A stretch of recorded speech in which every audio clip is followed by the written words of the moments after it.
Finally ઓફિસેથી ઘરે આવી ગયા ને ઘરે આવીને જોયું ને મારા મમ્મી રાંધતા હતા. મારા મમ્મીને પૂછ્યું રાંધવા શું બનાવ્યું તો મમ્મી શું રાંધવામાં બનાવ્યું છે? રોટલા કરું છું, ભીંડાનું શાક કરું છું. જો ભીંડાનું શાક ભેગું છે.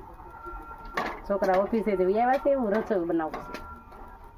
ભીંડાનું શાક, રોટલા અને પાપડ. ફાઇનલી ઓફિસેથી ઘરે આવી ગયા ને ઘરે આવીને જોયું ને મારા મમ્મી રાંધતા હતા. મારા મમ્મીને પૂછ્યું રાંધવા શું બનાવ્યું તો મમ્મી શું રાંધવામાં બનાવ્યું છે? રોટલા કરું છું, ભીંડાનું શાક કરું છું. જો ભીંડાનું શાક ભેગું છે.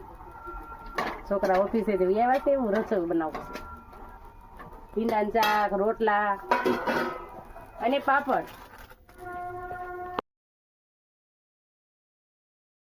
ફાઇનલી ઓફિસેથી ઘરે આવી ગયા ને ઘરે આવીને જોયું ને મારા મમ્મી રાંધતા હતા. મારા મમ્મીને પૂછ્યું રાંધવા શું બનાવ્યું તો મમ્મી શું રાંધવામાં બનાવ્યું છે? રોટલા કરું છું, ભીંડાનું શાક કરું છું. જો ભીંડાનું શાક ભેગું છે. છોકરા ઓફિસે